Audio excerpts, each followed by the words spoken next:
All right, good morning, everyone. Or no, what is afternoon? Man, I'm so used to doing my lives in the morning, but this is my second one of the day. So we got Joe Farrell, Lending for Entrepreneurs on, and Lin Does Investing. So morning. More I keep afternoon. saying morning. I Afternoon. keep saying, hold Afternoon. on, I'm Good trying to morning. go live on Instagram here. Oh, it's not working. Oh well. All right, we'll roll with it. This one's gonna be a fun one. Joe's been wanting to get on with Lin. Lin was recently on Bigger Pockets Rookie. And hopefully Joe can get her on his podcast at some point. But I will Right on. put their channels in the chat so you guys can go subscribe there. But today, I think we're going to kind of discuss kind of the feeling that's out there a lot. Not specifically for real estate in general, but just how it just seems like a lot of people are just quitting today. Investing, they don't know what to do, possibly a recession, a lot of fear, uncertainty, and doubt going out there. But what's your folks' thoughts on that? Are you guys seeing that in your guys' field and you're investing and whatnot? First of all, I want to say hi to Joel because I don't think I met him. Nice to meet you. Nice to meet you too. Um, as far as people leaving real estate, like I'm not as big as what Michael Super is, or I don't really see a lot of people leaving real estate. I do see a lot of people moving away from rentals and they're looking into more strategies to bring cash flow, like co-living, rent by the room. Fix and flip is still going, but what I hear is that it's not as profitable. So they're taking cuts on their gains, they're taking cuts of the profits, they're taking cuts like per se. Like that's what I'm observing here in LA because I am being going to meetups more so here as well. And in my market, just rentals in general have slowed down. Your thoughts, Joe, in your space, your field. Maybe, like you said, Yeah. Lynn says she hasn't met you, so tell her who you are then, I guess, real quick. Yeah. I'm in the lending world. I've been doing this since 2006. I live in St. Louis, and my clientele is from DC, Virginia, Maryland to Florida to Texas to California, kind of all over the place. And I've had my own unique real estate investing journey. And my big thing that I talk about a lot is the stair step method: buy a primary residence, live there for a couple of years, save up, buy the next one, turn the other one into rental, rinse and repeat. And that's how I built my portfolio starting in 2013 and continue to grow. And to answer this question on the lending side of things, the number of people in my world, loan originators that are licensed, I think is like half of what it was 3 or 4 years ago. So people are getting out of the business, which, for anybody that's still in the game is a good thing. Because the number of transactions across the board, I mean, we haven't seen this low of transactions since like the 90s. So it's tough. I mean, this is the 2023 to 2025 right now is the worst that I've personally experienced. I mean, I was in the business in 08, 09 when the crash was happening, working at a bank. We were still doing business. We were still closing loans at that time. This has been just, a unique journey. Um, but at the same time as people are getting out of the business, I'm seeing investors that are active finding deals. I mean, I have a friend of mine that's here in St. Louis, and he's pumped out, I think, almost triple the amount of fix and flip acquisitions this year compared to last year. And he's really kind of just drilled down on his buy box and got super duper specific. And if it doesn't fit that box, he's passing. But he became known for this niche, and he's getting more deals. So I mean, I think everyone's journey is unique. But those that are active, there's deals out there to get, and then people are getting out of the business if you don't have the time. I think it's a time thing for a lot of people. If you don't have the time to find the deals, you're going to be left behind. Yeah, so earlier this morning, I went live with Nick, lead Prey Huddle, and Hugo from Stay Winning Money, talking more Bitcoin, crypto, and we see that it did come down a little bit earlier this month, but Bitcoin is still rocking it, and the stock market is at all time high, and whatnot. So, do you think that also is impacting a lot of people, maybe in the real estate space, as far as buying rentals? They're looking at it where, man, my money can be growing somewhere else. So a lot of people are quitting the real estate side. Lynn, what is your thoughts on that? Yeah, I think my opinion might be a little bit skewed because I started investing at the end of 2022. So for me, it's been like this market has been what I've seen from the beginning. So if it's the worst market, then I'm still working at real estate, and then I see people around us like one rental at a time, and all the community is still working at real estate. But I mean, I'm looking forward to getting better interest rates, better lending options, and all of that. But yes, so for all-time highs stock market. So the stock market always goes up. It might crash, it might like go down, then it might go back up. The stock market is really truly, if you're gonna invest for the long term, and it's truly passive, right? Like there's really not work to it once you learn how to. I'm not talking about active trading or anything like that. It's truly like set it and forget it. So it is more appealing, yeah, for sure. When I started investing, I started in the F.I.R.E community. So I knew that from the beginning that if you put 20, 30 years into a stock market, every time, as long as you're young, it would be less money that you put it in. You kind of just forget it because of your retirement accounts. It's more attractive to real estate for sure, but then there's not that uptake of uh, interest gain, like you writing off paper loss, like when you're having real estate, there's not that attractiveness or the ability to scale up as quickly as with real estate, of course. Joe, I think she took a jab at us by saying if you're young, talking about investing in the stock market. But I I did put Joel's YouTube channel, Joel's Instagram page, and Lynn's YouTube channel there. So go subscribe there, check them out. Like I said, I'm still trying to figure out too. There's a collaborator feature new to YouTube, so we'll figure that out after how to work on that. But yeah, definitely interesting times. I do see it. A lot of people that I reach out to, connect with, they're trying to figure out where to put their money, what to do. I think definitely, a lot of people are struggling. Things are hard out there, but they're also trying to figure out how to get ahead. And there's not like a real clear path, right? Because even if you threw your money like in stocks, for example, you're just letting it sit there in a sense, right? Yeah, it may be gaining value, but how is that helping you today in a sense, right?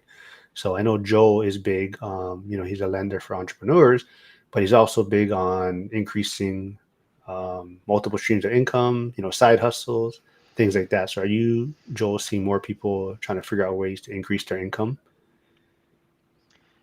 Yeah, yeah. I mean, whether it's online or side jobs, I mean, I'm the people that want to get ahead, that want to build wealth, they're the ones out there hustling, whether it be doubling down on their current job. I mean, I've got a friend of mine who lives in DC, who's got a government job, and he's also a realtor on the side. Like we were literally just texting a little bit ago about an offer to put on, and people that's just one example. But yeah, people out there that are increasing income, they're going to be the ones that are going to be getting it, especially in my industry, right? In lending, I've been working on trying to build my brand, connect and do content and do things. I'm not great at it, but I do it, and I'll be light years ahead of people in a year or two or three or four or five when the markets continue to shift.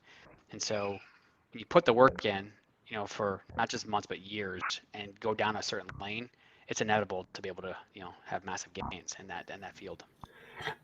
I quickly want to know if maybe I'm the only one hearing it, but it sounds like Joel sucked on a helium balloon. Is it just me, or does Joel's voice sound a little weird? I don't There's know. some squeaking, but I don't think it's his voice. I think it's some. That was my kids yelling from the other part of the house, maybe. No, but Joe, I've heard you've been on my stream many, many times, and I feel like you sucked on a helium balloon the way your Really? voice is coming out. Yeah, No but way. we'll roll with it. Oh, okay then. All right.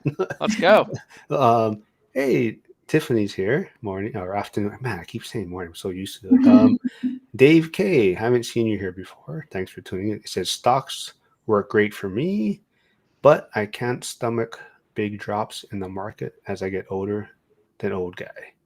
Yes, that is definitely true. I don't like how this new format is showing up. So hopefully, hold on, let me change this real quick. I don't like how it's showing up. There we go. Yeah, so Dave K, thanks for tuning in. Please hit the subscribe button. Check out Joe and Lynn's channels also. Let's see. Yeah. Lynn, so what do you, I guess, people are a lot of uncertainty right now, but I think on your channel, your social media side, I see you working on an ADU. I believe you're working on some projects right now. So it hasn't stopped you, right? So I think like if someone was trying to maybe get started now, I mean, like what kind of advice would you give to them to help them in this kind of maybe uncertain market? Yeah, I think for the long, like since 2022 or since 2023, it's been kind of like one of the worst markets, like Joe said, lowest transaction ever. So there is going to be an upside. Like it's really hard to say that this is going to continue for years and years and years, or it's going to be pretty volatile for the rest of, I don't know, 2027 and on. But there's going to be an upwards curve as well. So if you're starting in the worst of the times and like the worst of the sales, then just like know that there's going to be a better time for real estate. But so if you find a deal that's working, that's cash flowing right now, if you know what to look for and you know where to educate yourself, like buying books, like going to meetups, getting around the people that are actually investing even during these hard times, and you find a deal and it works, don't get derailed because you're just hearing that like right now it's not the time to buy, because you're always going to hear that in different years and different markets. You're going to hear like, well, maybe you should, hold off and not buy that house. But if it's work, if it cash flows, if you're it's going to work out now, then it's going to work out when we're in a better situation. Just want to give a shout out to my man Millennial Mike tuning in. He is with Hyder right now, so they looks like they're in Costco, and that is Lynn's favorite place. But we can touch on that after. But yeah, Millennial Mike, he's been off social media for a while. He's making his rounds again. He's coming back out. He's also on Rumble, so go check out Millennial Mike. He's also putting out wins and losses. So Hyder is in Gary, Indiana, with Mike right now. They're probably working on his property that Mike has been putting out there as far as taking a little loss in a sense as of now. But he's showing the truth and the real numbers and the struggles, and even someone seasoned like him is showing that yeah, you're going to have your ups and downs. But get around the right people, get around the right community, and it'll definitely help push you through. And that's why, like someone like Hyder's, meeting up with Mike to work on the property, right? And so yeah, yeah, Mike's a second responder. I'm joking. So me and Mike have a good relationship, but I'm trying to get Mike on a live stream, so we'll figure something out and get him on. But yeah, I think definitely, Lynn, you want to talk a little about what your social media, what you've been putting out there. Like I said, you had some projects you're working on and what you're showing even in this time of uncertainty as far as what you're working on. Yeah, I definitely want to give props to Mike, because like that's how I got into real estate investing. One of the Mark, and not just you, Mark, but the other Mark and Mike were the ones that putting content in YouTube since, I don't know, 7 years plus. And they were the ones that investing in Gary. So thanks to their like honest feedback, I was able to also get into the same market. But my YouTube channel comes as a result of that. Like they incentivized me, motivated me, so I want to do the same thing for other people, especially girls. I don't feel like there's a lot of girls and girls and women in our community, or just in real estate investing at all, Latina people of color. So that's my goal and who I'm talking to mostly, but also everybody's welcome.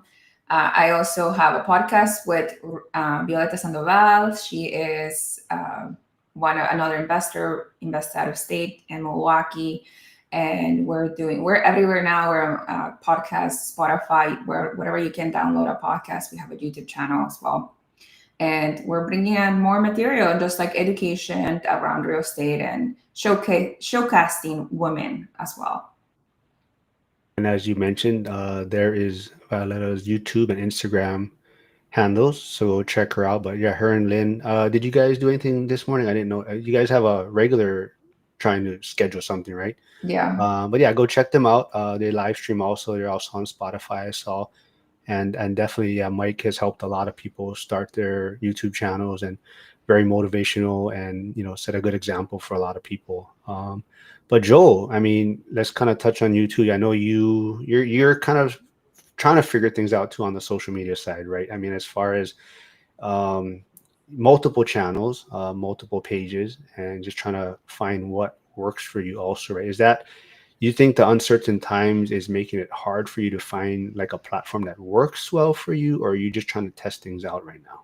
Well, I think if you're a realtor, right, and you're showing houses and you can maybe do luxury stuff and it's attractive and maybe if you're on the water, you're gonna get eyes. And if you're a lender, I mean, nobody cares. It's very boring. It's very transactional. So I think that's part of the challenge, and that's the heart of where I went with Strive for 25, that podcast, which is on hold, over 120 episodes in.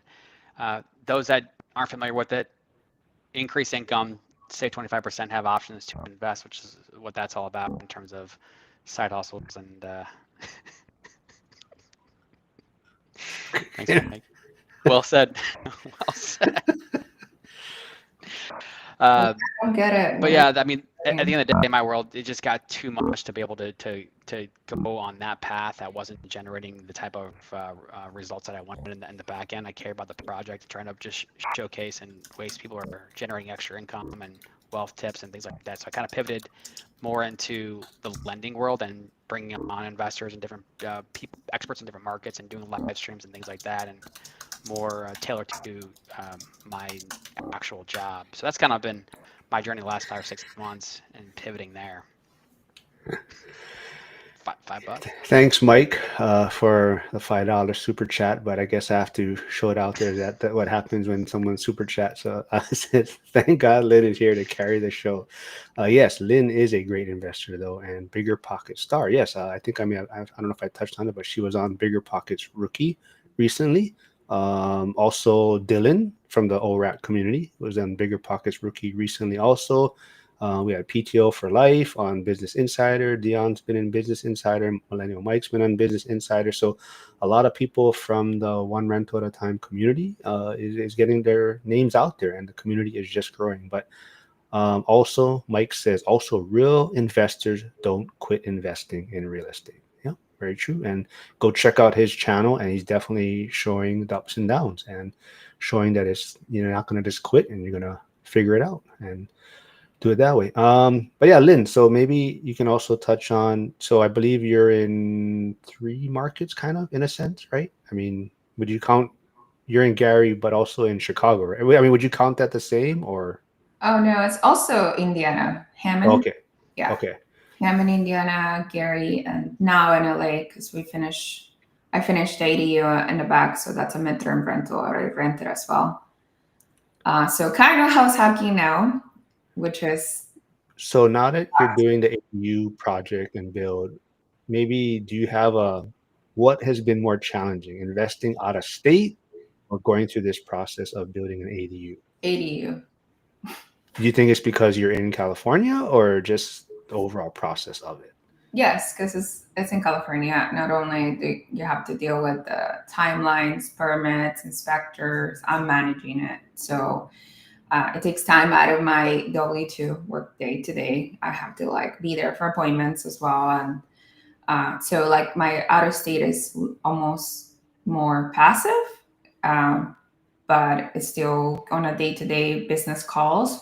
But over here is more like presence, like in person kind of thing, and managing the budget, making sure like that I'm communicating with the contractor every day, and then so it's just a bunch of like things, and it's a build kind of, right? So it's construction, so then you have the backyard that it's a mess, and then make sure you're not bugging the neighbors and stuff like that. It's residential, and but now it's done, so it's it's quiet now, and also it's severely more expensive than investing out of state in Gary. So that's been hit, which has made me slow down investing out of state, and now I kind of want to take a break from investing too, like slow, because I had a burst. I'm still doing a burr right now in Gary, so that's going to be done sometime in November, and then I want to take a full break of doing any kind of rehabs or construction. And then talking about struggles and maybe wins and losses. I know Joe, like I think you put on social media, 2024 is pretty rough for you, right? I think some real estate stuff, business stuff. You able to touch on that a little bit? Yeah, I mean, when you're an entrepreneur, right? I mean, you go through the ups and the downs and the peaks and the valleys of whatever business you're in, and when stuff goes wrong in, with, say, let's just say business or real estate, and then those things can affect your personal life too. I mean, I hear Lynn talking about taking a break, right? I mean, all that energy you output to the day job, and then the extra stuff for the real estate and managing projects, is if you're not managing the people and the timelines and pushing and pushing and pushing, stuff just gets delayed and falls through the cracks. And if you're not on that, then you're potential to fail. And I saw that personally in 2019 when I had two flips going, and I was trying to get the stuff going. Then COVID happened, and we couldn't get contractors, and we're in the middle of IVF, and then my twins are born in the end of 19, and that whole journey made a massive impact on my relationship, and now I'm divorced. So um, that's just how life is. Things just don't go the way you hope or expect, and you have to pivot. But the personal part of it, the focus, the energy, and this is coming from somebody with ADHD. I've had to manage my own journey in that regard. But the interpersonal relationship part of it, I don't think it's talked about enough when you're talking about you know the output of a W-2 plus extra real estate stuff plus a relationship. I mean, there's a lot of give and take in that, and if your partner is not on the same page as you, it can be a real struggle. But as to Millennial Mike's point, right? I mean, you didn't quit, or investors don't quit, right? And That's right. you've That's pushed right. through it. You've had, like you said, your rough time. I think you're coming out on the other side. Seems like, Mm-hmm. Mm-hmm. but you're killing it now. I don't think I have it saved on this side, but like I know a lot of people in the community has reached out to you, and they just have a lot of positive things to say to you. Like James, the grumpy contractor, was this. Super glad he got to connect with you. You answered all his questions. You didn't try to rush him, and he just felt like there was just his personal relationship there. So, if anyone is looking for a lender, also, actually, Joel just joined the school community too, so you can also reach I out did. to him there. Yeah, I'm looking forward to it. Um, Yeah. he did buy a ticket for the Vegas event, also in ORAT, so he'll be there. And but Yeah. Lynn's Cannot gonna be wait. there. It's gonna be a lot of fun. It's a great community to be around. You'll see Mike there. You get to meet Millennial Mike there. He's a super good guy. But yeah, let's also kind of dig into. Lynn, you kind of touched on taking a break, maybe after your next burr. But would you say it might be better to just push through, and because of the time that we're in, and the so much people possibly quitting or leaving, or there's going to be a lot of opportunities? Do you kind of maybe thinking of it that way a little bit? Yeah, I mean, of course, I like feel that pressure, but I also understand like when I started investing, it was because I wanted to run away from my W-2, right? So that was the driver. And then also, like in the past, I suffered with depression as well. So it was like also this real estate investing was like the way out. And then now I'm out of that W-2. So I'm in a different W-2. So kind of stepped in a different role. So that was a different role. But I think when I started investing heavily over the last 3 years, there was like that push of the motivation of like, let's do this, let's keep on going. But at the same time, in my personal life, I'm at a different position in which I'm like turning, maybe transitioning from my W-2 into my own business. So that is going to be a transition that I need to be slow because I'm not a very risky person. I'm not just like drop everything and move on to the next thing. So I did want to reach milestones, like have 1 year of expenses before I like saved up before I do transition to my business because I know my business will not generate enough income like my W-2 would. So I want a space for that transition. So I think it has to steer me into slowing down into real estate, actively investing all the time, and let that grow, let that accumulate, kind of like what you did, Mark, with your 14 rentals, and build up reserves and build up that like piggy bank that you're gonna do when you're ready to deploy, which you have been doing this year. Been purchasing additional rentals and even thinking about flipping. So it's about all setting yourself up for success. And that's what I'm thinking of more now. Yeah, I think you gave yourself options though. That's the biggest thing, right? So you've put yourself in a position to, like you say, you leave your W-2, start your own business. So, but you do definitely have options. And I think Alex, who's in the school community, who did a live with Dion yesterday, he kind of is in that same boat where he works for the federal government. He's kind of his paycheck is uncertain right now. He does have some vacancies in his rental portfolio, but he also has rentals, which is making this time a lot easier for him, right? So I'm hoping all of this uncertainty also is making people realize that you got to give yourself options, right? We just don't know. I mean, every year there's basically a looming government shutdown, right? I mean, every year it's on the table, yet it happens, and people still complain about it and are not in a position to help themselves. So hopefully people are waking up, and I think that's why Millennial Mike, he is also trying to pivot to Rumble a little bit. He definitely is a little more vocal about certain things, and he's worried about certain things on YouTube and whatnot. So he's also trying to build a platform on the Rumble side. So go check him out there, definitely. But Joe, let's kind of get back to, like, on the rate side of things, people being scared and uncertainty. Do you think, where would rates have to go, you think, for more people to start jumping off of the sidelines or be more comfortable in investing in real estate, you think? Yeah, I mean, I think it's a tough question to answer because I have somebody right now who is in the DC market. They're buying a house in the 500,000 range, and they got an FHA loan. Seller's covering virtually all the closing costs, and we're buying the rate down into the low fives. Like, it's FHA, VA, which are government-backed loans. The rates are going to be typically lower than conventional, and we're in the low fives, paying a couple points. I've got a conventional buyer um, that we locked in with a point under 6%. So the fives are there. Mhm. In an environment where you have sellers being more flexible on concessions, I mean, the fives are there. So if rates went down 0.5%, I mean, yeah, once the media starts talking about it on the CNNs and the NBCs, that's when I think you'll start to see some more movement or activity. But the rates are there. I mean, not every scenario is going to be in the fives, but we're not too far away. So I think the people that are motivated, that understand kind of what's going on, they're out there finding deals. But like Zuber keeps talking about, putting offers on multiple properties and then finally get the one uh, the one that you want. So, but if rates go down a full percent, I mean, it's hard to imagine a bunch of people not jumping back in the game and prices continuing to stabilize and maybe even go up.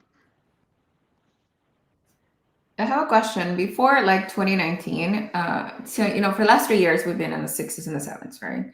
And for COVID we had like twos and threes. But before 2019, I think we were stationary like in the fours, like low fours. How long did that last? Like between 2014 and 2019, like was that the norm for like 5 years?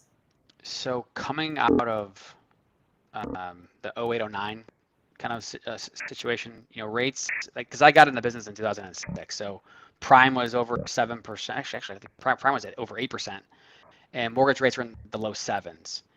And then we got to the beginning in 2009, and then rates went from like the sixes to 5.25 in a heartbeat, and there was a lot of refinances going on. And then 2012 and 2013 ended up being a low. And I always kind of barometer this with VA loans because that's where I did a lot of the business back in those days. But 3.25 had been the historic low for 30-year fixed VA rates back in those times. So 12 and 13, it hit there, and then it happened again in 2016 where we hit 3.25, and then Mhm. from the years in between bounced up and down between 4.5 to into the threes, etc.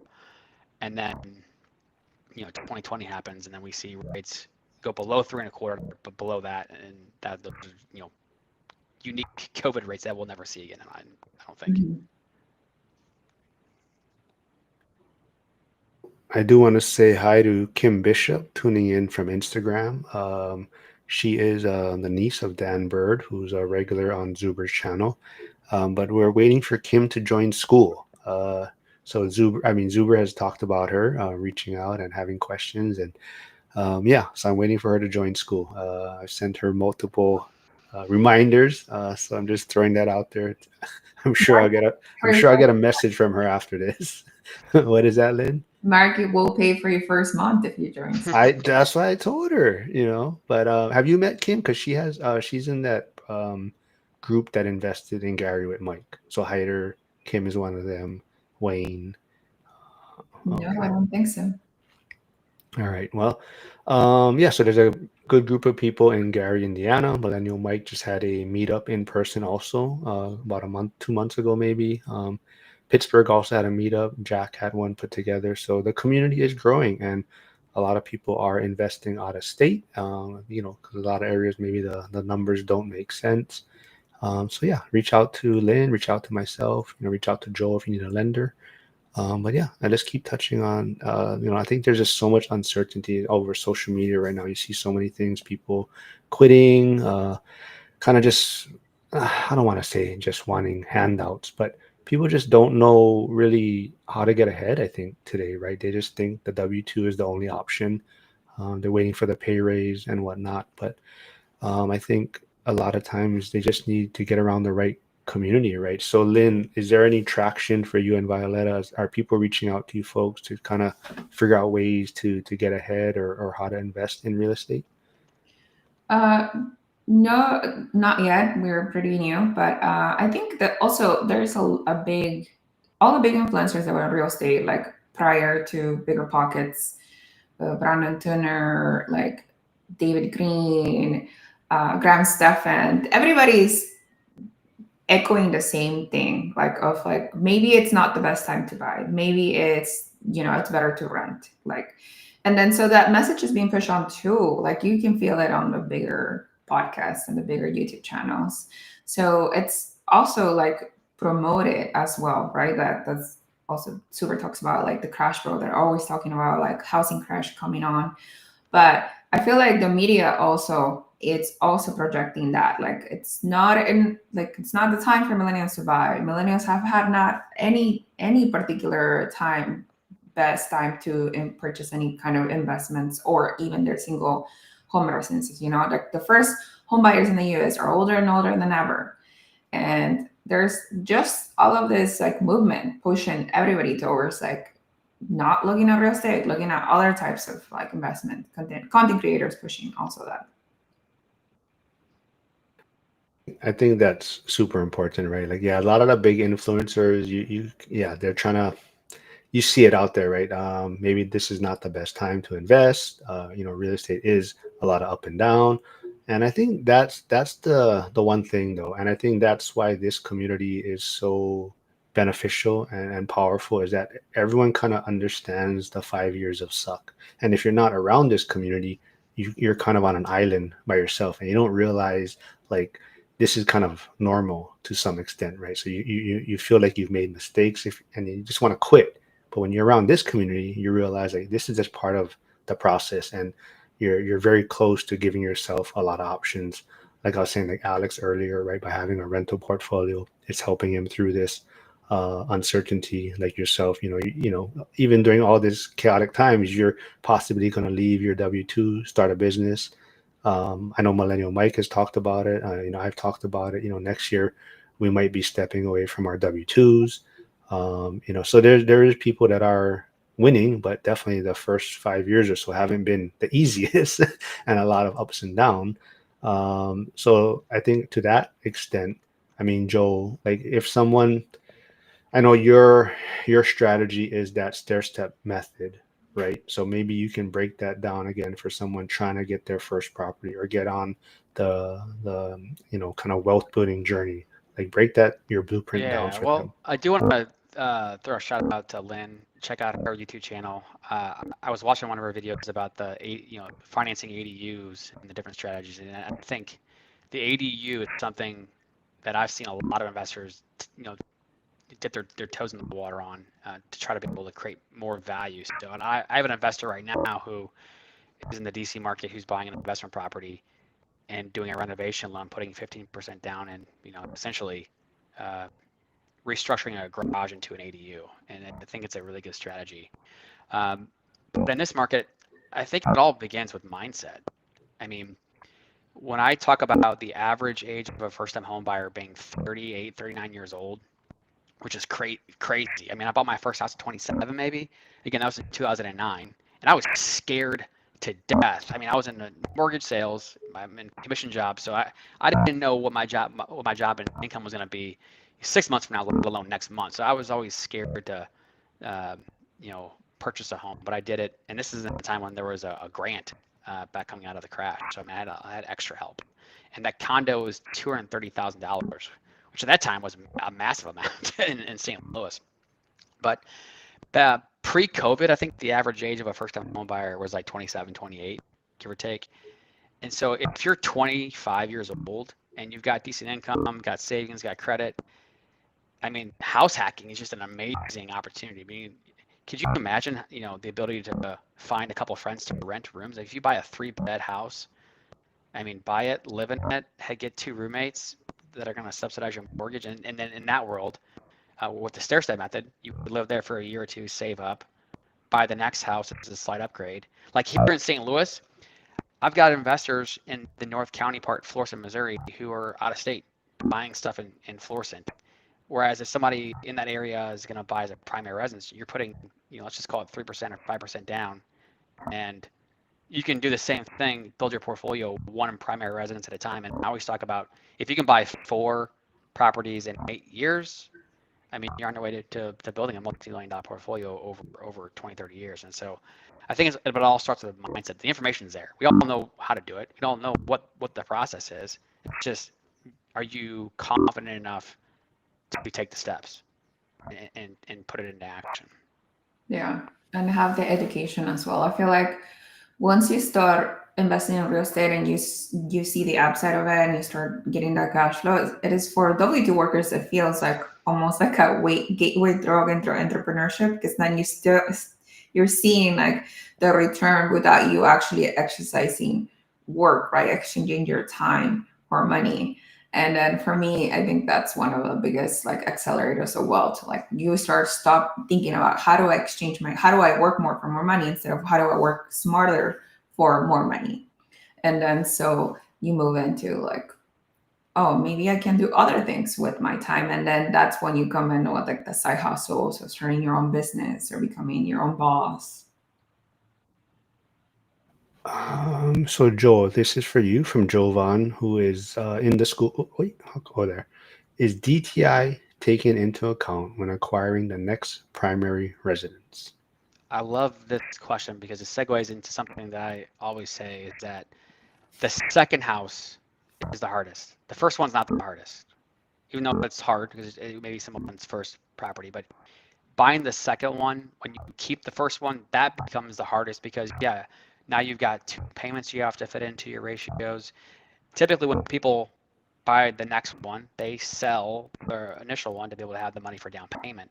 And so those are the 2 things that are hard. You got to be able to have the money for the down payment built up and saved without selling, and then 2, qualify on ratios. And so um, one detail that I think it's important to know if you're trying to navigate these waters is that credit scores become so important, because if you have a 600 credit score or a 580 credit score, I mean, you can get an FHA loan and get a decent rate and buy your first house. But on the second one, that's where it becomes challenging because one, you can't have 2 FHA loans at a time unless you fit into an exception. And so that means you need to fit into a conventional loan, which is way more credit score sensitive. And I mean, I always say 720 and above, I mean, you're in good shape. 680 to 720 is kind of your middle band where it's give or take. If you're below 680, it's going to be very tough to do a conventional loan unless you have a large down payment. And then back to the DTI question, on a conventional loan, you can use a lease to offset that departure residence to help with qualifying. And you're putting 5% down on the next one. You kind of touched on credit score, and I've never heard Lin's take on this. So me and Joe kind of maybe have opposite thoughts on it. Like, and I'm not sure if Lin, if children are in your plans or your future or whatnot. But Joe and I had this discussion about like if you had a child, because there is people that put their child as authorized user from a young age on their credit card so that they start building credit history and a credit score. So by the time they graduate high school, they have credit history built up, so that now they can apply for their own credit. They can apply for a loan, but they have a credit history. Joel's a little more on the side of he's not sure if he'd want to do that because you're not really teaching them how to build credit in a sense. So I don't know if you ever thought about that, but what would be your take on putting a child on a credit card as an authorized user from a very young age to help them build up credit? I think it's a smart move, but I also don't have children, so I wouldn't be the best person to voice my opinion here. But they can always wreck the credit score, right? Like they can always wreck up a credit card, and then they're gonna have to build it up because they're gonna have to learn, and they're gonna have to get an apartment or get a car, and then now all of a sudden that's gonna cost more. I mean, the lessons are gonna come regardless of you having a perfect credit score because it goes up and down. Uh, would you want to teach your children to do everything perfect from the get-go? I think a majority of people is like the most ideal dream, yes, but children are going to make mistakes. That's just, you made mistakes in your 20s. I'm certainly made mistakes, financial mistakes. So uh, that's just the unknown. It's known. If they're gonna mess up. It's just how they deal with those mess ups that they're gonna get back up on. Oh yeah, I'm pushing 50 and I'm still making mistakes. But yeah, I think that's one of those. It's I can see both sides to it, but I definitely have my son on authorized user, build up that credit. So once he graduates high school, he has some credit history. But yeah, I don't think there's no right or wrong. But I don't know if you guys saw also, I didn't get a chance to send it to you, but Joe mentioned, house hacking, Lin, you're doing an ADU. So somewhat, figuring out how to generate income from your primary. But Henry Washington was on Bigger Pockets, I believe, speaking. There's a little clip of him was talking about how house hacking doesn't work everywhere, right? So, he was talking about how like he's gone through with students trying to evaluate house hack deals, and you look at it, and it's kind of like the amount of money you have to save up for the down payment, and then yeah, you might save a little bit of money from the rental income from the other person renting, but the amount of you're paying for the whole mortgage, right? You could be saving that money, investing out of state or investing somewhere else in cash flow. Lynn's kind of touched on this before, but Joe, what is your thoughts on that? Maybe from house hacking not working everywhere. Yeah, I mean, I'm in a unique position where I'm in the Midwest. In St. Louis, it works in certain parts of the city. But in my lending job, I mean, I'm seeing different clients work in different markets, California to the East Coast, Maryland, Virginia, Texas, Florida. And there's definitely markets that it makes it more difficult, like Northern Virginia. Um, I mean, you're not qualifying for a $700,000 starter home in Alexandria, Virginia, unless you get it, go up the ladder, make about over six figures. Um, so certain markets it's going to be challenging to even enter the market, let alone house hack. Um, but yeah, I mean it depends on the markets, and then like Florida, Texas, I do see a lot of that. The Midwest, St. Louis, Indianapolis. I mean, I got a lot of people house hacking in Indianapolis in this market. Lynn, your thoughts? Is that also why you went to Gary, Indiana? For house hacking? No, well, because it didn't make sense in your backyard. Oh yeah, of course. So yes, like there was no way I could afford a second home here in LA with my income, with my debt to income ratio, even by renting out all the rooms in my house, right? Even by getting that income, uh, probably would have. But with the rates changing, like really, my income to debt ratio would have not, even with an FHA, with low down and all those things, it still would have been like a $5,000, $6,000 mortgage on top of like my current mortgage, right? So that was not feasible. And then there was not going to be any cash flow. So how do I get away from my W-2? That was the problem, right? So that's what I started going outside of the state. But I think house hack works in every single market. It just comes at the personality of the house hacker, because it's not easy, right, to have your home, your primary home, regardless if you're single or you have a partner, you have children, and you rent another room, it's sacrifice. And it's a level of sacrifice that you have to be comfortable with because you see the gains, and then have discipline after, because the money that you're getting subsidized from your renters, from your rentals, then what do you do with the money? Do you save it? Do you continue to invest it? Do you spend it? Like, and most people I think choose to spend it. Like, I don't have to pay $2,000 on my mortgage, then I'm gonna go and book a trip somewhere, which like do if it makes you happy. But instead of like, maybe I should save half of the money, or like pay an additional payment to your mortgage so your like mortgage goes down, or save it for another, your next investment. Most people don't do that, so it becomes down to like the house hacker personality. How much sacrifice do you have? How much discipline do you have? And are you willing to do this?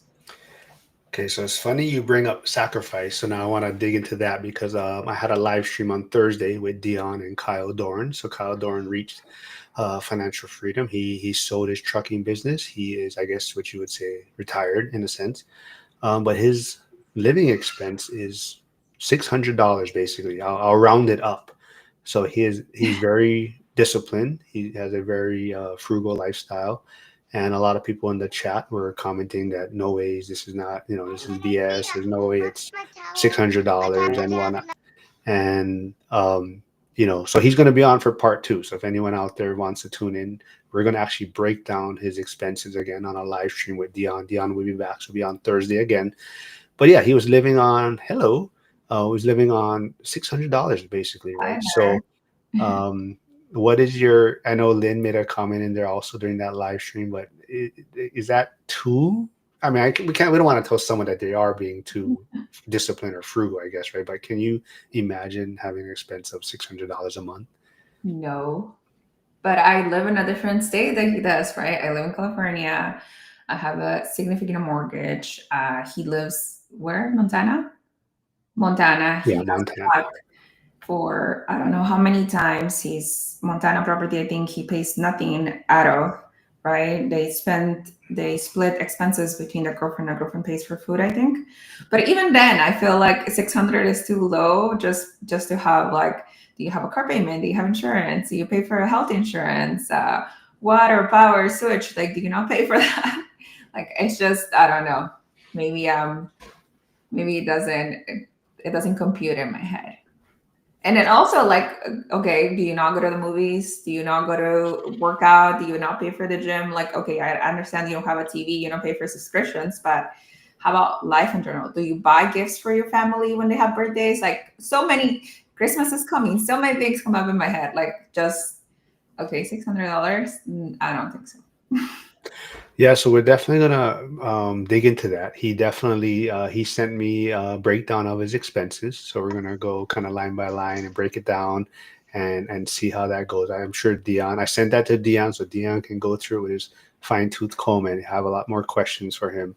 But Joe, I don't know if you heard kind of what we were talking about. Like I said, the live stream on Thursday, this individual has reached financial freedom. They retired, but their expenses is like $600 a month. That's what they live on. But to Kyle's, in fairness to Kyle, his cash flow from his rentals is probably 4x, 5x. So I think at the end of the day, if things were to, the amount of cash flow he's generating from the rentals is sufficient for his lifestyle. But the fact that he's living on like 600 now, people just couldn't believe that. They're like, no way, this is BS. Whatever, health insurance is this already and all that. But yeah. Property taxes. Well, so yeah, insurance. so his yeah, I think like I said, he gave me the breakdown, but his property is paid off. He paid off vehicle. But he has the numbers. He even sent me his bills. So he sent me his insurance statement, his car insurance statement, his health insurance. Where does he live? He lives in State? Montana. Okay. So like he says, I think he only pays for electricity because he's on a well septic, so there's no bills for that. His Wi-Fi is like $41 or something, but I don't want to give up too much details because we're going to break it down on Thursday. But yeah, he's like $600 a month is his expense. That's true. Joe. I But live pretty frugally, and just to exist without a mortgage, I still would spend like $2,000 a month without a mortgage. So I don't know. well, so on that point though, I think that's why, like Zuber always talks about is what kind of rat race or what kind of wheel have you created for yourself, right?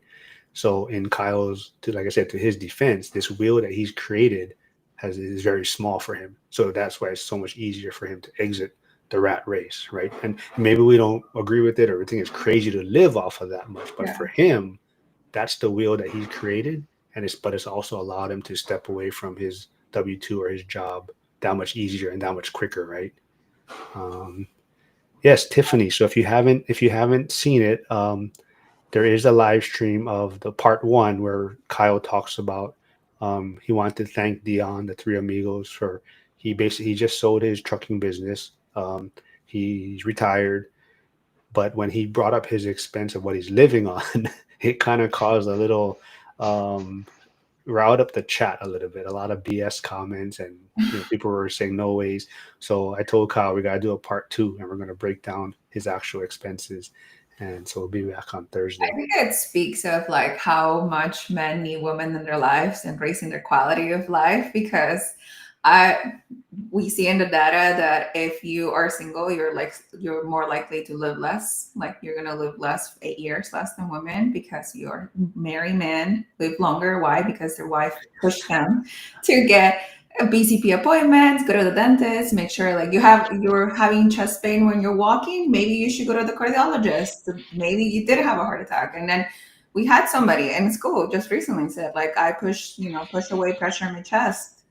And I went to the doctor, and actually I was having some heart function malfunction. But why? Because the wife sent them. I'm just saying. I'll keep my comments to myself right now on that. Joe, if you want to get yourself in trouble, you can comment on that. But I mean, I think there's validity to that for sure. For sure, there's validity. I would say, where's the chest pain coming from? The origination, though, where did it start from? But Jovan says my property taxes alone is 1,000 a month. Yes. So I said we'll cover all that on Thursday. But he does have he's in Montana, so I'm not sure what the property tax rate is over there. I mean, Well, I think I think he house hacks. So maybe he's factoring in the property taxes he's being paid by the tenant, right? So the property taxes, insurance. Uh, see, okay, I'll show this comment. Her, I don't know. Jason, my man Jason is here. He says, does that count the heart attack women give men? I don't know. Show me the data on that. Uh, Anyways, do you think of that? Because you, Mark, you live in Hawaii, right? So you are kind of reverse house hacking right now. But I think you said that you would want to retire or live in North Carolina, which it's like a significant cut down on expenses. I would think from Hawaii. Would your like rat race per se become significantly smaller if you were to live there? oh yeah, I mean that's definitely making things a lot easier for myself. I'll probably spend a lot of time in North Carolina, South Carolina. So it's definitely, well, North Carolina has some expensive area, but definitely not expensive like Hawaii. And I think Hawaii is. There was a report recently that we have probably the, I don't know, I could be a little bit wrong, but the government shutdown is impacting Hawaii quite a bit because of the big federal government presence, the military and whatnot out here. So there's a lot of people that aren't getting paid. And if people don't know, when I first started, I was with the federal fire department and not the city and county. So guys that I know that I worked with that on the federal side, they're not getting paid right now. And I see them all over social media posting like, hey, every morning during muster, call your representative, let them know that this is not okay. But it's kind of, it just it really makes me I know the whole, whatever you want to call it, pandemic, plandemic, scandemic, all whatever words you want to use for it. I definitely think people were impacted in different ways. People were hurt by it, but a lot of time I think for me it definitely woke me up, and it just kind of made me realize why just having one stream of income was very risky. And fortunately, I took action, and we always joke about it. Dion jokes about it. Yeah, I jumped in probably just blindly and threw my money into some real estate. And yeah, I had my ups and downs. But like Millennial Mike said earlier, you don't quit, right? You kind of push through it, and now I'm reaping the benefits. And I definitely feel like, if I stayed in Hawaii, I'd be okay, and I'm still going to spend time here, but definitely by the fact that I kind of want to, be someplace else, it's definitely going to make things a lot easier on my finances too. So, and Joe lives in Missouri or St. Louis, Missouri, so his living expenses are fairly on the lower side, right? That's right. That's right. So, Joel, as your Low cost, high misery. uh, since you talked about business and then you're a lender, so you're kind of your own boss. Um, are you expecting your real estate to carry you into your retirement, or you're expecting your business to carry you into retirement? Mm-hmm. I mean, at the end of the day, you know, I've been in lending for 18 years, and this job is a grind. I got into real estate primarily because I know that I didn't want to do a 9 to 5. Like I knew that wasn't for me. And then in this moment in time, we're some real estate stuff, divorce. Like I'm, basically, reallocating, rebuilding.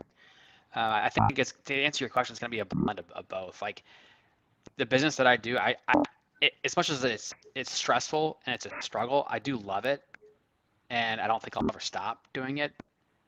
And so, I mean, I see them intertwining each other along the way. As also personal brand is going to also kind of become more important as time goes on too. So I think I was telling Marc before we came on that to me, real estate is just the end of the stream, end of the funnel. That the income is the beginning of the funnel, the top of the engine, and that's the part to me is the most important thing. I want to be able to generate more income, systematize more things, build the business, build the brand, to then be able to channel some of the profits of the business into real estate. Which then I always talk about on my channels that the holy grail of real estate is being able to do a cost segregation to maximize depreciation, rinse and repeat, and then continue to buy every year. I've done that before. It's gonna take me some time to get back to there to be able to do it again. But to me, that's where I foresee things going. I did put the YouTube link for part 1 of the live stream with Dion and Kyle Dorn. So if anyone wants to check it out before part 2, we do on Thursday. But Lynn, actually, I never really asked you Speaking about of it. part 2, we got Hello. markers everywhere. Oh my Hi. goodness. Lynn, I never really talked to you about it. Do you like love real estate? Like that's kind of a topic going around. People are starting to like not really watch as much real estate content, I think, in our community, the ones that are maybe been in it for a certain amount of years, right? And I think even Dion touched on it, right? After you get to a certain point, it's kind of like you realize like, it's not that much newer information in a sense. So you start listening to different things. But are you? I never talked to you about it. Do you like love real estate? I think I love the chase of that, running the numbers of like, oh, you can make so much money if you do this. I think that's the appeal. Yes, I agree with Dion in which like it doesn't get much newer than what you already done. But yeah, I love real estate, I would say. I'm very young on real estate, 3 years in. So maybe that would take a back seat. But I think it's still pretty much a passion of mine. I like doing it for other people, and people contact me and they send me a deal and then they ask me to run numbers. I still see the upside, so that I still think it's pretty engaging. I think even when I have to move myself away from the real estate news is because okay, it's getting too much. I'm feeling pressure and I'm feeling like I'm not moving fast enough. That's why I have to move away from it, not because I'm getting tired of it. Hey, Chester's here. It's been a while. So yeah, Wealth Splitting Journey said, "Oh, we're caught alive." Yeah, everyone's doing well, Chester. Hopefully everything's good with you. Chester's investing out of state. I know he had some hiccups on his first property in Detroit. So hopefully that has kind of smoothed itself out. But yeah, I mean, I think it's fun to see. Like I think what I enjoy is I'm starting to see like the different maybe levels in the community. And like there's Millennial Mike, there's Dion, Lumberjack, Zuber, kind of that the the OGs or the grandfather or you know what I mean? Like they started everything, and even them, they're kind of branching out into their own things. Like Zuber's in this health kick, and Lumberjack wants to get on bigger pockets now. Millennial Mike's going on Rumble, doing these different things. And there's kind of that next group, like maybe like me, Jared, you, yourself, Frank, starting the social media side, the YouTube channels. And then it has all the newer people coming in. So it's kind of fun to see like just the different levels and how the community is growing. And now we finally got Joel to finally jump into school. And he's going to be in Vegas. So Lynn, I forget, were you at both events, the ORAD event, first year and second year? No, just second year. Okay, what advice or maybe what kind of expectations would you give Joel coming to the event, or what were your takeaways that you could help him Oh, with? the first time Yeah. that Marc just stirs trouble wherever he goes, and they have to call him out from the stage to say, "Stop it now." From the stage, Marc, come on, man. By name, No, they didn't call me out by name, did they?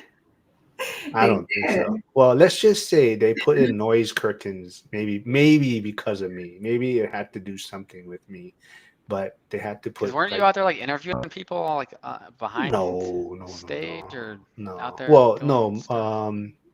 Millennial Mike guys do that. Millennial Mike and Dion, but they're like far in the back room, so they're not Mhm. really. But let's just say noise proof curtains or sound is being implemented from some riffraff.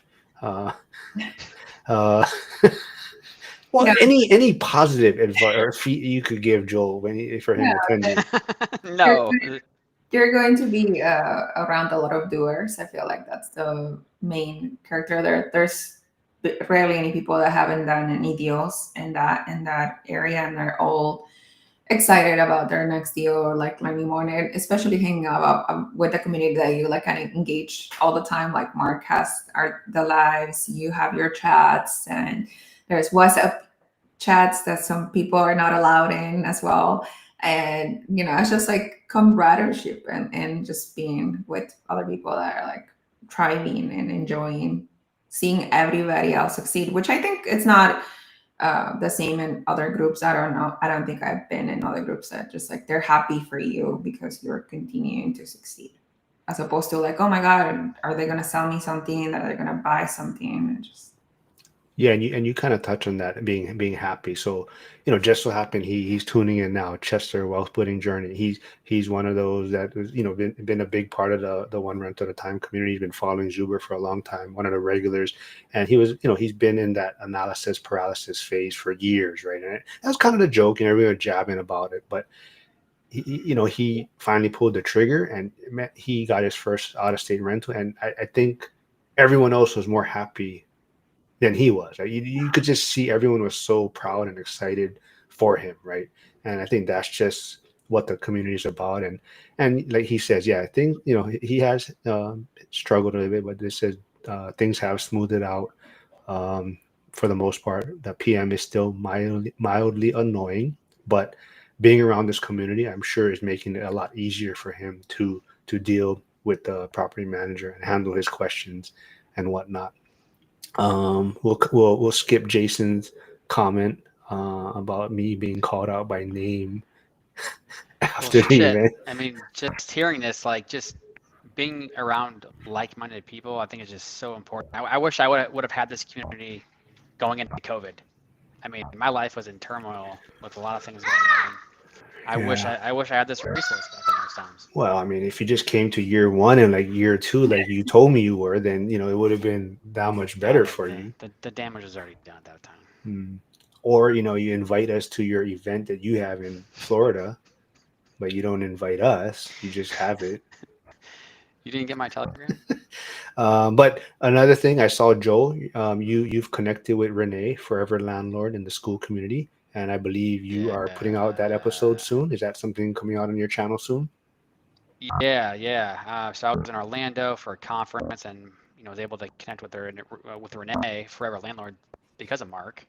Mhm. And I rented a podcast studio on a Wednesday. Had a couple interviews set up with a couple entrepreneurs, including Renee. Just the setup was really cool.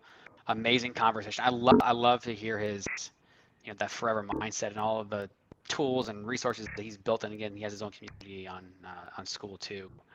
Um, but yeah, it's gonna come out soon. I've got a meeting on Monday with some back end editing stuff. So yeah, I'm not sure when it's gonna be ready, but it should be soon. Screw the edge. Just throw it out there. Um, Mm, mm, it's time for me to up the game a little bit. all right, all right, all right. And I think the majority of the people from this, they're gonna show up in Vegas like 5 days before the actual like event happens. So I told him that too. So it sound that hombres I, though. I I would say the majority of the people, or not majority, I would say a lot of the people will probably try to be there on Wednesday, and leave Tuesday. Monday is a holiday, so I think that Additional is 5 days. yes. So Wednesday, Thursday, it will have Dion and Millennial Mike's usual Denny's meetups. That's kind of their thing, the midnight meetup, which is another great place for networking. Someone's at the door. But Friday, I believe Brandon Potts is also putting together a coffee meetup because he says he doesn't know how much longer past midnight he can hang out. So he wants to do a morning one. So there's going to be a coffee one on Friday. And I'm thinking about trying to put together a Pittsburgh meetup on Friday, with a lot of the boots on the ground that we have in Pittsburgh who are coming out to the event. So like Alex Deacon, Jeremy Taggart, Liam, so people that may have some questions about Pittsburgh or thoughts of investing in Pittsburgh will probably have a get together there. But yeah, Do you know if um, Donato's coming?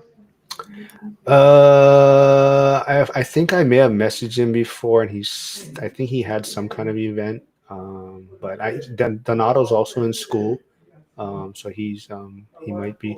But talking about the community growing, I mean, a lot of the speakers are going to be from the community. Like Jared's going to be speaking, Brandon, Aaron Amin, who has a great YouTube channel also. But a lot of people in the community are speaking, so Mhm. that's very cool. Chester does say yes, Lynn.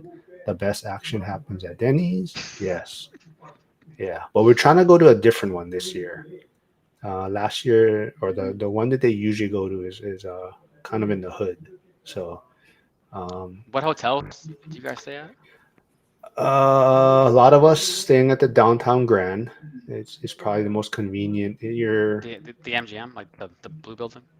No, no, it's the off the cheap one. strip. It's on Old Town Vegas. Yeah, but more on Fremont side, not on the Strip side.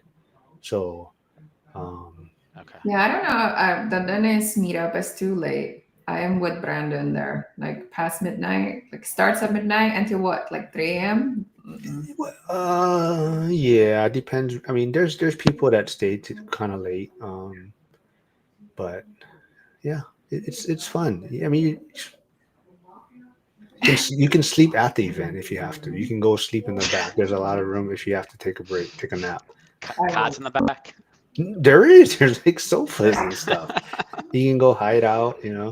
Now you got the sound curtain, so be quiet. You don't have to worry about a lot of noise. Let's see. With all these side, yes. But the requirement is if you do come to Vegas, everyone has to take a turn watching Jason and be responsible Oh for my it. god. Because Jason is the random. He may go off on his own drinking and gambling. So everyone has to take. Oh. Everyone has time slots. Being Uh, outed on the live. Wow, Jason. Jesus. I take the early one. I take the 9 to 10 p.m. So then I'm done. But yeah, Man. sounds like Donato's not sure. Yes, yeah, but yeah.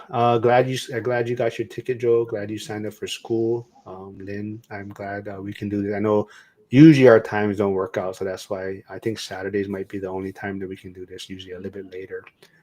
Joe has committed to Wednesdays. Oh. Joe and Lauren Elaine are on regulars every I can't week. believe Lauren committed. Yes, Is yes. she coming to the event? I never met her.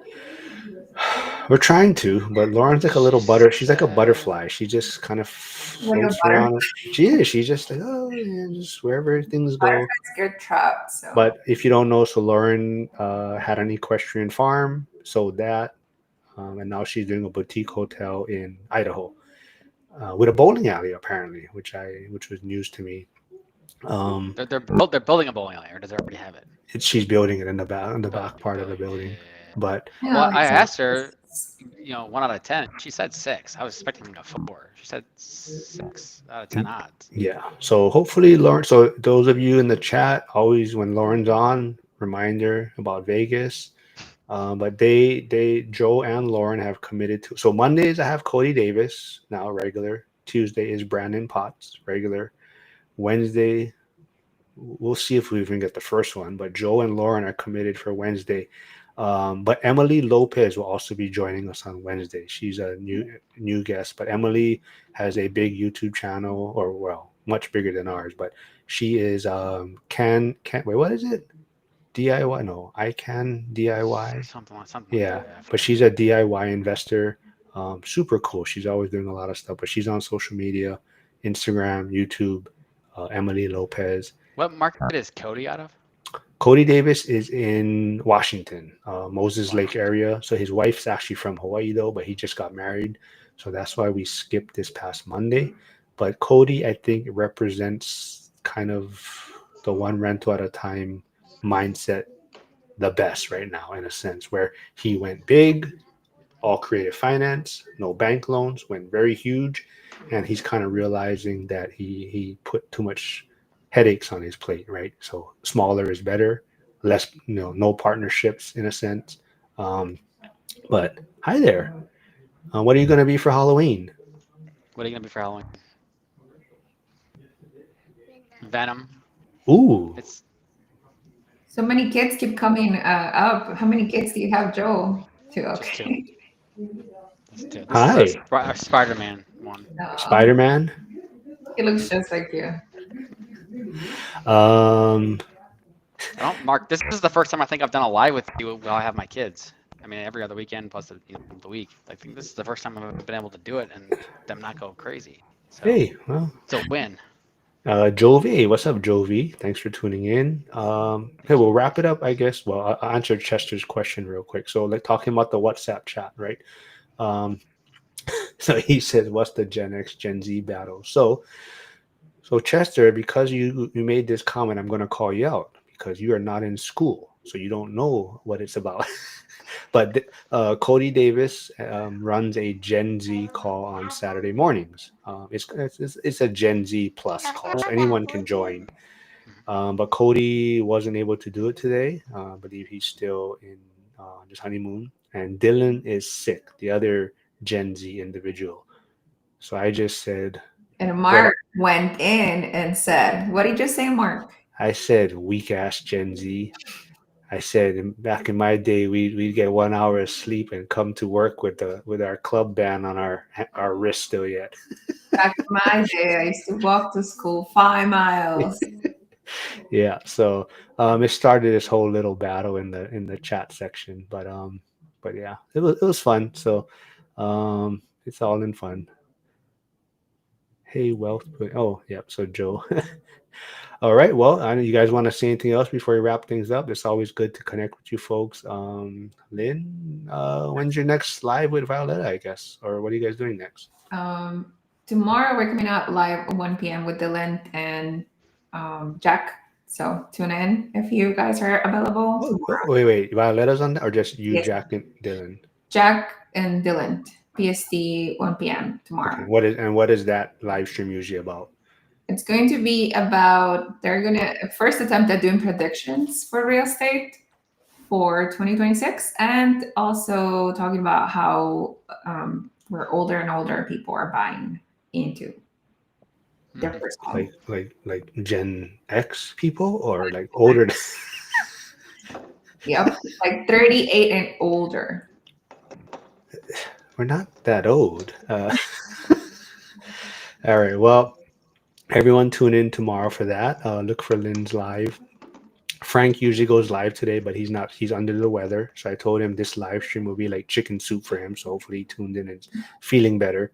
But he didn't. He wasn't able to go live. Joe, when's your next? Is it gonna be Wednesday with me, or you got anything else planned? Yeah, I don't have anything planned, but I will begin to do some more things on my own soon.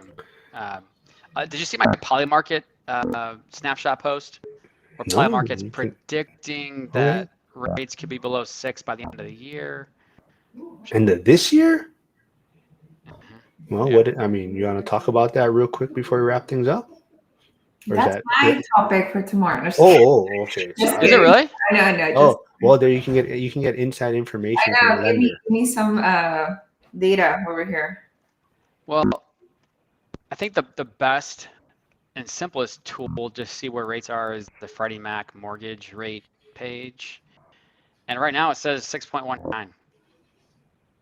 And the hard thing about that too is that those are based off published rates. And if you have a published rate on a website, you don't know what the assumptions are in terms of credit score, loan amount, if they're paying points or not, et cetera.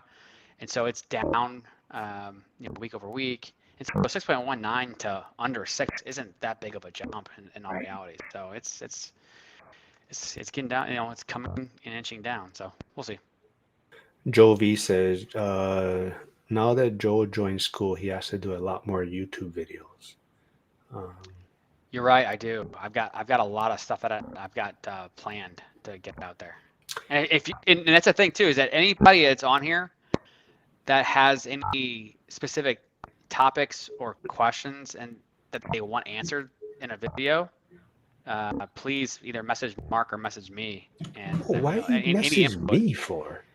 I Because get enough messages you're like now. the OG. You're like the Yeah, but godfather of I so the second so round. so as I mentioned Triple F.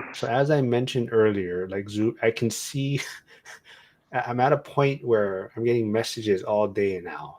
Like, so it's like, uh, I'm too popular. no, not well. A lot of it is memes. So Val keeps sending me like 20 memes a day. So it's me and Jason. But I'm just saying I'm getting all kind of messages. So which is fine. Um, You're not going to work, Marc. well, that's part of it. Um, hold on. Oscar, I believe, is coming in from one of your guys' channel. I'm not sure. I'm a little upset because Oscar's not coming from my channel, but he's commenting on yours. But it says, I checked the Not mine. rates on Freddie Mac, but it only updates every Thursday. This is coming from Lynn's channel, I believe. I checked mortgagedailynews.com and FHA and EA, it's 5.99. That's Tiffany, who's in school, she messaged you, I believe, Joe. So go check Oh, your cool. school. Cool. Tiffany's super cool. She's, I believe, I think she might be doing rent by the room, or she's pivoting that way. But yeah, Tiffany's super cool. So reach or check your message. Tiffany, I'm not sure, but a lot of people have connected with Joe, and yeah, they have a lot of nice things to say about him, more nice than what I usually say about him. But Definitely wasn't late. you weren't late. Usually, I give Joe shit for always being late. But wealth building journey. That's like a 2022 thing. 3 years Yeah, later. you are much better. I'll give you that. Um, Chester does say Polymarket is only a bet on literally everything site. Yeah. So we'll wrap it up with that then. I don't know if Lynn, if you follow basketball or not, but right? They got busted for betting, or allegedly Terry Rozier and Chauncey Billups, and a lot of that. I was gonna wonder, these Polymarket sites. Do you think it's good or bad for Yeah. people are like just betting on everything now, right? And now you have athletes getting busted for and even they're talking about how like one guy was like, hey, I'm going to pull myself out of the game, so bet on me being on the under for rebounds, right? And then he becomes hurt during the game, so he can't play, and his rebounds are under a certain, and people are making a lot of money on that. Wait, I have a quick question for the SER. Somebody said in the chats, and I don't know who this was, but if you have a prepayment penalty, that affects the rate that you would be able to qualify for let's say you want to cash out of the SER, cash out refi next year. Does the prepayment penalty affect your rate? Really? I mean, it affects the closing cost Yeah. rate. Yeah. Well, yeah. I mean, if you take the same rate and you add a prepayment penalty, your cost or structure, your fee structure is going to be lower. So, and we're talking like an eighth or a quarter%, all things being equal. So, to that point, sorry, we're getting off the basketball now, but to that point, every time someone puts a comment about rates, I want to just yell because I'm like, there's so much other factors that are involved, right? Like it's like the location, purchase price. If it's DSCR, it could be the rent amount factors in the prepayment. So like Pennsylvania, it's like a gray area where you're not supposed to have prepayment penalties, but if the loan amount is a certain amount, it could be, it's a gray. So there's so much factors, and people always put that comment in school about what rates are they seeing, and it's like they're not giving enough information to get an accurate number, right? So if anyone is listening, that's probably, if you put those type of information in, you'll probably be able to get your answer or your question answered a lot quicker. Did you see my comment on one of those threads, Mark? No, you mean like I send you the link and you don't ever respond? I did. I dropped what I was doing. I was wiping a kid's butt. Okay. No, I And didn't I see got it. on my computer and then I typed up something in like 5 minutes. Yeah, but I just listed out like a list of the Oh, the, you the sure you sent it? levers. Because I didn't see it. Oh, I thought I did.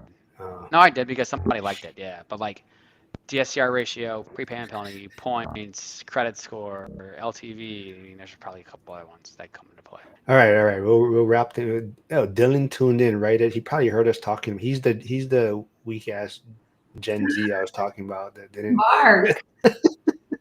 Well, he could have if he let me know and said, "Hey, I'm not gonna be there. Here's the link." Then I would have. Okay, that's a different message from saying gooey gas. Wow, it's Dylan, in the future, if you can make it, just text Marc. No, don't. No, seriously, don't text me. Text him, message him, DM him. All right. That's enough. Call him on the phone. Yeah, this is WhatsApp him. Anyways, all right. Now, he is literally throwing Marc, up 5 minutes before. Shirt? All right. This is fun. Let's wrap it up. Where's your yellow shirt? Lynn, do you know, is Zuber going live tomorrow in school? I don't even know. I didn't check the calendar. I don't think so. Yeah, so usually he's live Sunday. I'm not sure. I gotta go check. Usually announces it, no? Oh no. Yeah. See, even Joe. One time, I'm gonna agree with Joe V. Weak ass is correct description. But all right. Thanks for doing this. We'll get you folks back on. I'll be back Monday, 11 a.m. Actually, Curtis is going to join us too. So it'll be Cody Davis and Curtis is going to join us. PE turned RE. So have a good weekend, everyone else. And like I said, I'll be back part 2 also Thursday with the Dion and Kyle Dorn. We'll go through his expenses for those of you calling BS on his $600 living expense.